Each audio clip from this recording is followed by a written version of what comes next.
He was an action hero, a cultural icon, a martial arts legend on the cusp of superstardom.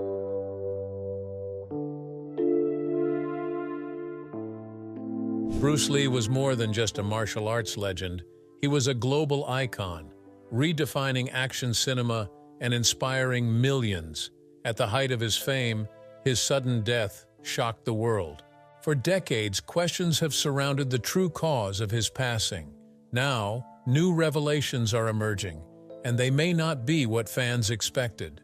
Let's take a closer look at the mystery behind Bruce Lee's final moments. Born in chaos. Bruce Lee was born on November 27, 1940, in San Francisco's Chinatown during a time of great change.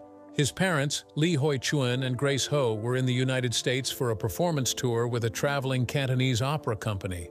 Bruce came into the world during the hour and year of the dragon, according to Chinese astrology, which many believe is a sign of strength and greatness. Because of this, his Chinese stage name later became Li Xiu Lung, which means Li the Little Dragon. His birth name was Li Junfan, which means return again, a wish from his mother that he would come back to the United States one day. Just 4 months after his birth, Bruce's family returned to Hong Kong in April 1941. At that time, no one knew what was coming. In December of the same year, Japan launched a brutal attack on Hong Kong, beginning 4 years of occupation during World War II. Bruce spent his early childhood living through this terrifying period. The city was full of danger. There were constant food shortages, violence, and fear everywhere. These years left a deep mark on Bruce. While other children were playing freely, Bruce was learning how to survive in a city under military control. He made his first appearance in a movie as a baby. The film was called Golden Gate Girl, and Bruce was carried on stage in the background of one of the scenes. As he grew older, his talent in front of the camera became clear. At just 9 years old, he starred in The Kid, a movie based on a local comic book character. By the time Bruce turned 18, he had already appeared in 20 films.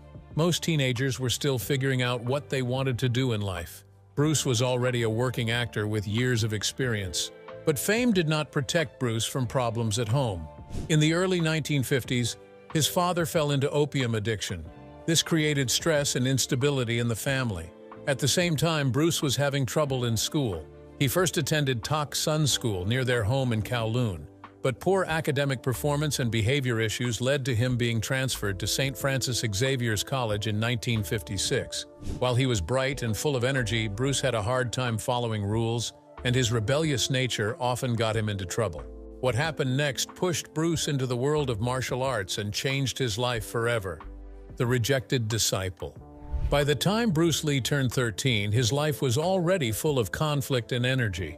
In 1953, he was introduced to the legendary Wing Chun master IP Man through a friend named William Cheung.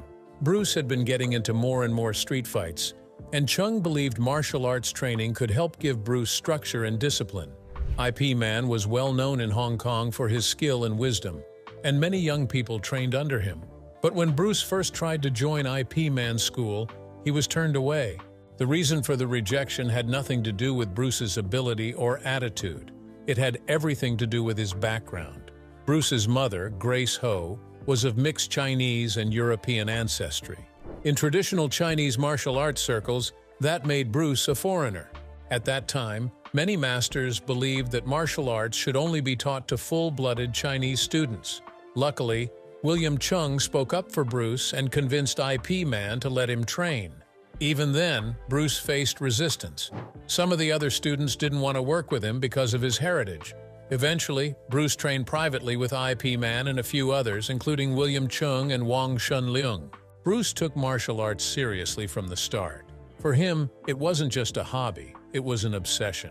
He practiced constantly, always looking to improve.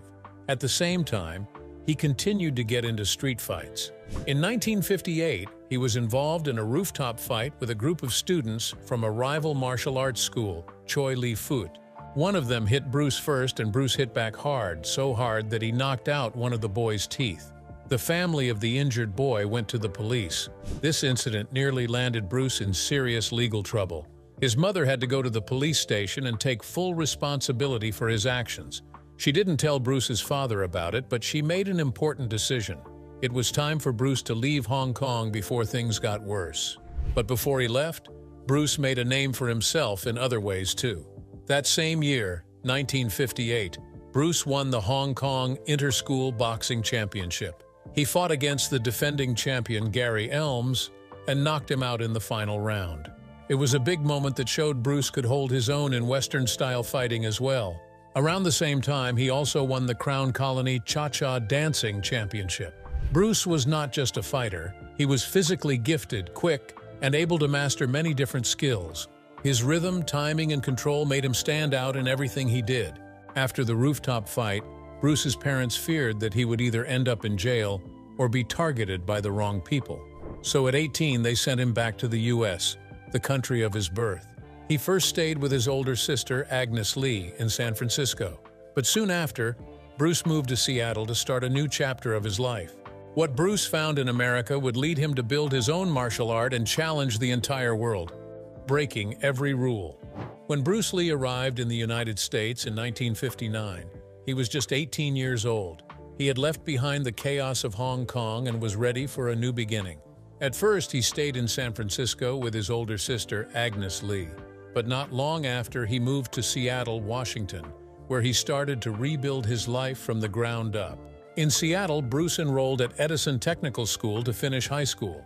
At the same time, he worked as a live-in waiter at the home and restaurant of Ruby Chow, a family friend. His days were long. He worked to earn his keep and studied to build a future. But Bruce wasn't just focused on school or work.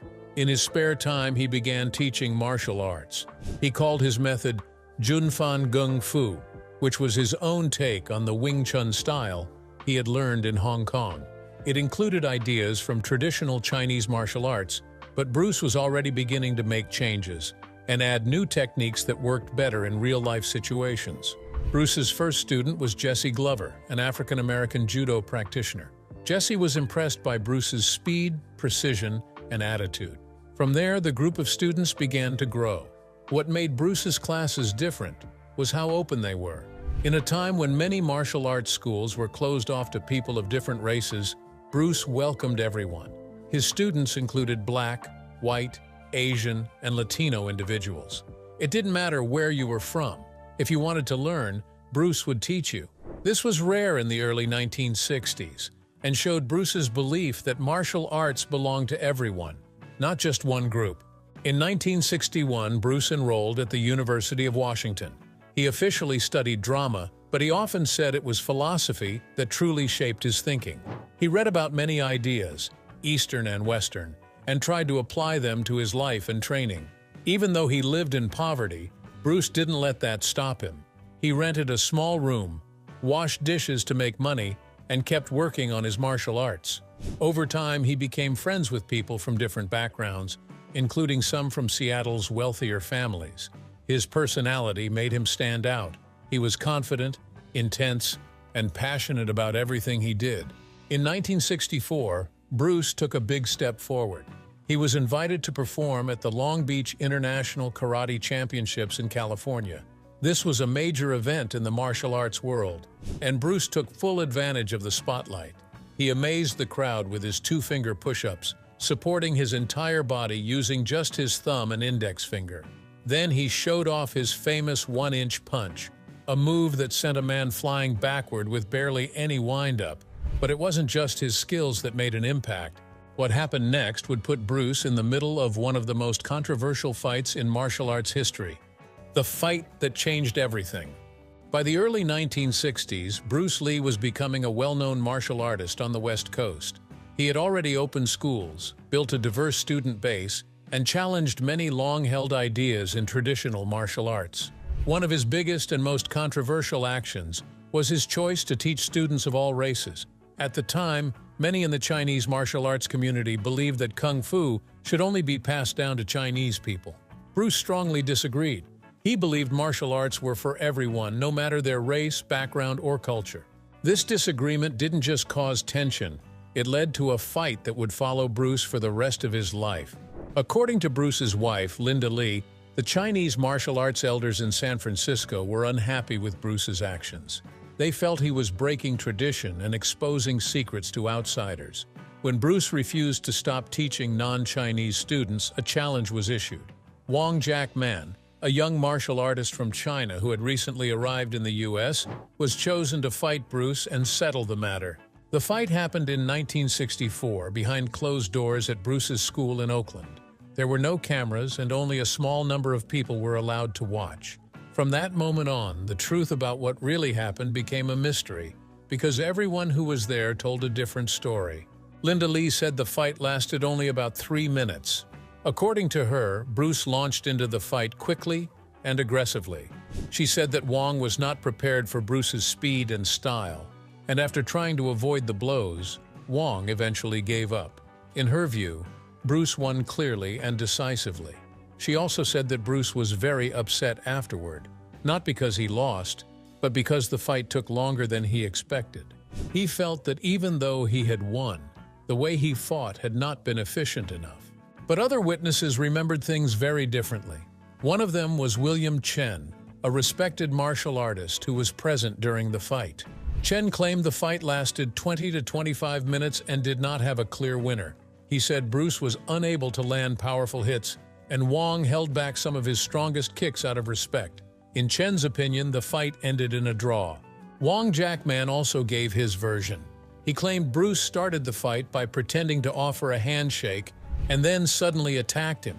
He said Bruce fought like a mad bull, using wild and dangerous attacks that seemed more about doing harm than testing skill.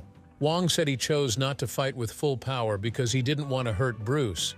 According to him, Bruce got tired partway through the fight, and the match ended not because Wong gave up, but because Bruce was too exhausted to continue. After the fight, Bruce never publicly talked much about it. He refused to respond to Wong's later public challenge for a rematch, which Wong had printed in a San Francisco newspaper. Wong said he wanted to clear his name after hearing people say he had lost badly. Bruce stayed silent. Some people believe that Bruce's silence was a way of staying above the drama. Others say he didn't want to risk losing a second match. Whatever the reason, there was never a rematch, and the truth about who won remains unclear. But something important did happen after that fight. It changed Bruce. He realized that traditional martial arts styles were too limited. In his view, they were full of rules and patterns that didn't work well in real fights. Even though he had trained in Wing Chun, Bruce now believed that sticking to only one system was holding him back. He began studying other styles, looking at boxing, fencing, wrestling, and other fighting methods. He wanted to create something new, something based on what actually worked, not just on tradition. This became the starting point for his personal martial art, which he would later name Jeet Kune Do. Years later, Hollywood tried to tell the story of this fight in the film Birth of the Dragon, but the movie added a lot of made-up parts. In the film, Bruce and Wong fight to a draw, then team up to defeat a bigger enemy. In reality, there was no such team-up. The real fight wasn't about friendship or good versus evil. It was about two men who represented two different ways of thinking. Wong stood for tradition and control. Bruce stood for change and freedom. The Betty Ting Pei Scandal. On July 20th, 1973, Bruce Lee walked into the Hong Kong apartment of a young actress named Betty Ting Pei. He was there to discuss the script for a new film, Game of Death, which he was planning to finish. Producer Raymond Chow was also present earlier that day. According to reports, Bruce seemed to be in good health and was in a relaxed, working mood. But sometime that afternoon, Bruce began to complain of a headache. Betty, trying to help, gave him a painkiller called Equagesic. It was a combination of aspirin and a tranquilizer. After taking the pill, Bruce said he wanted to lie down and rest. He went into Betty's bedroom and never woke up. What happened next shocked the world. Bruce Lee, one of the most physically fit men alive, was declared dead at just 32 years old. His sudden death would have been heartbreaking under any circumstance, but the fact that it happened in a young actress's apartment and not at home with his wife and children immediately created a storm of controversy. Bruce was still married to Linda Lee at the time. The public reaction was swift and emotional. Newspapers and magazines quickly focused not just on Bruce's death, but on where it had happened and who he was with. The headlines exploded with speculation. Was Bruce having an affair? Was Betty Ting Pei his mistress? Why was he at her apartment alone? These questions fed a media frenzy that didn't go away for years. Betty Ting Pei became the center of attention and suspicion. Many people didn't believe the official explanation. The rumors were intense, and many of them were cruel. Betty has always insisted that she and Bruce were close friends, and that she did nothing wrong. She said they were working together and had a good relationship built on trust and honesty. According to Betty, she first met Bruce in 1972 through producer Raymond Chow, and she even met his wife Linda during a group meeting. Betty admitted they spent time together, but she denied any romantic involvement. Despite this, she became the target of constant judgment from the public and the media. Some of the most damaging rumors claimed Bruce's death was tied to an inappropriate relationship with Betty. These stories spread fast and stuck with the public for decades. Betty has always strongly denied this. In interviews, she said the idea was both false and deeply unfair to her and to Bruce. In a 1983 television interview, she said, "I know what people were thinking about Bruce and me, and this made me live a nightmare for 10 years. I think it's unfair, not only to me but also to Bruce. He was already dead." Her words showed just how much pain the rumors caused her. For years, Betty avoided the spotlight. The event followed her everywhere. No matter what she said, the public seemed unsure whether to believe her. The media kept repeating the same questions, and each time Bruce's death was mentioned in the news, her name came up too. While there was never any proof of wrongdoing, the story of Betty Ting Pei and Bruce Lee remained one of the most talked about parts of his tragic death. But the mystery didn't end there. Questions about what actually caused Bruce Lee's death would only grow louder. The mystery behind Bruce Lee's sudden death. Bruce Lee's death on July 20th, 1973 shocked the world. At only 32 years old, he seemed unstoppable, a man of strength, speed, and discipline. But his sudden collapse and the strange circumstances of his passing have kept people wondering for decades. What really killed Bruce Lee? The first medical report said Bruce died from cerebral edema, which means his brain swelled up. The doctors believed this was a reaction to a painkiller called Equagesic, a medication that combined aspirin with a tranquilizer known as Meprobamate. Bruce had taken this pill at Betty Ting Pei's apartment to ease a headache. He lay down to rest and never woke up. His death was ruled a tragic but rare allergic reaction to the drug. But even at the time, this explanation left many people with questions. Bruce was young, fit, and strong. How could a simple painkiller kill him? One major detail wasn't widely shared at first. 2 months earlier, in May 1973, Bruce had collapsed on the set of Enter the Dragon. That day, he had also complained of a headache, become dizzy, and passed out. Doctors treated him at a hospital where he recovered. Tests showed he had suffered brain swelling at that time too, just like the final episode in July. Yet after he recovered, there's no clear record of long-term follow-up or steps taken to prevent a repeat. This earlier incident might have been a warning sign, but it seems it was overlooked. His autopsy report noted traces of a substance in his system, which led to speculation, though medical experts dismissed it as a cause. This led to some public speculation. Could marijuana have caused the brain swelling? British pathologist Donald Thierry, who was called in to assist with the case, said no. He dismissed cannabis as a direct cause of death.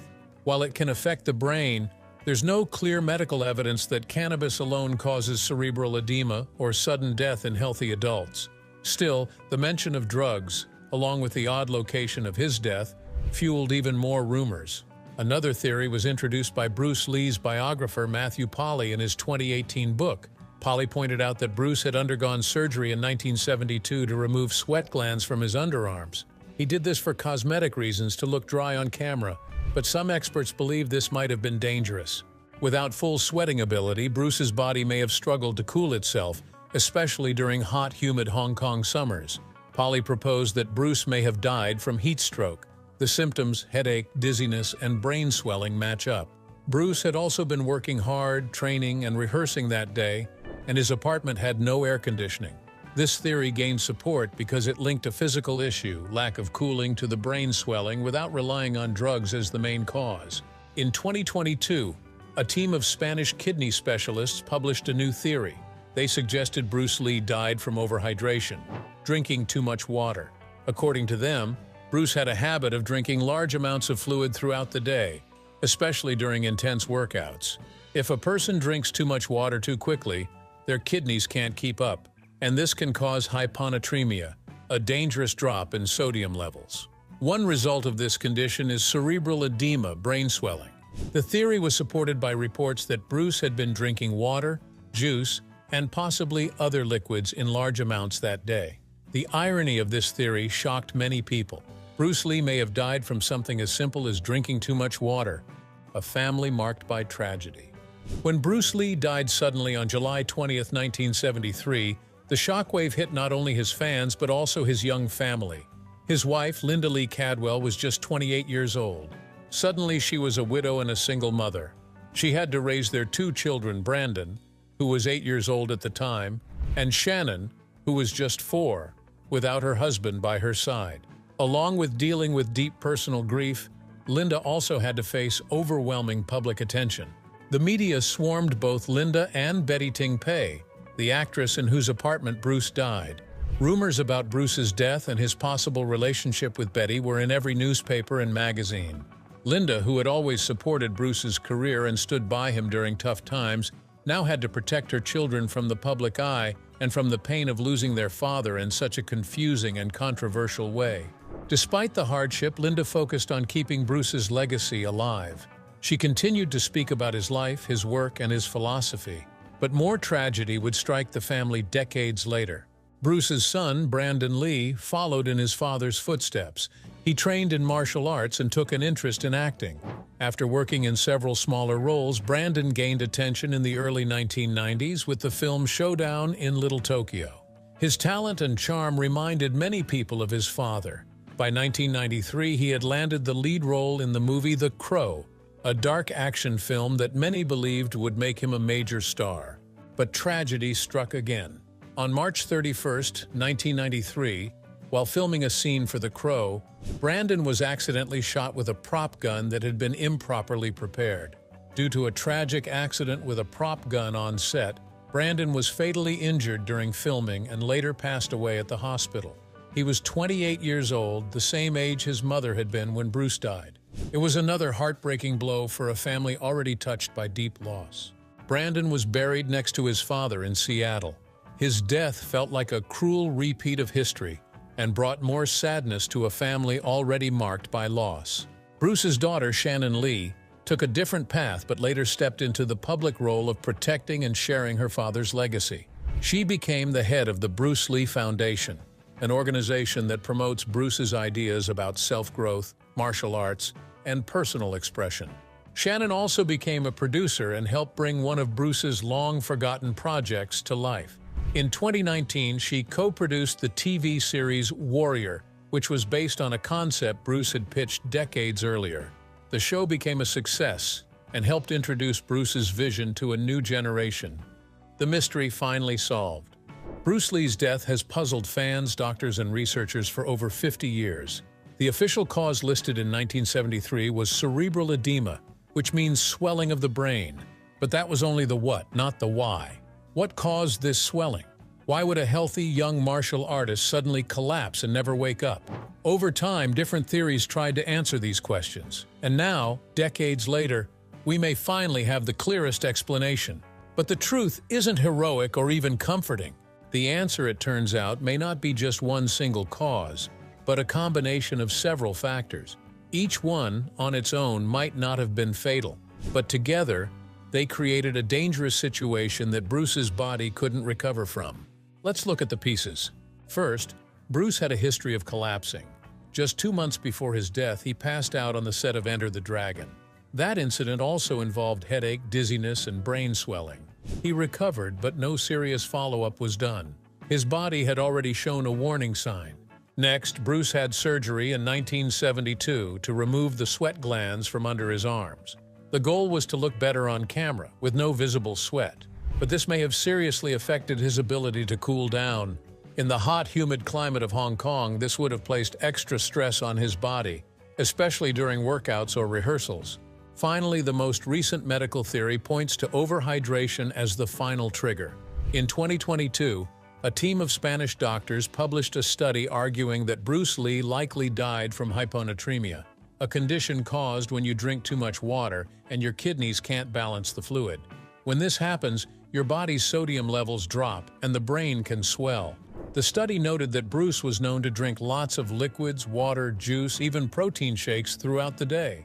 Combined with heat, dehydration from sweat gland removal, and possible diet imbalances, this may have created the perfect storm. So the most likely explanation is this: Bruce's earlier brain swelling made him more vulnerable. His lack of sweat glands stopped him from cooling down, and his habit of drinking large amounts of liquid may have pushed his body over the edge. Together, these factors led to fatal cerebral edema. In the end, Bruce Lee, known for his unmatched control, power, and strength, was not taken down by a rival or an injury, but by something invisible and silent.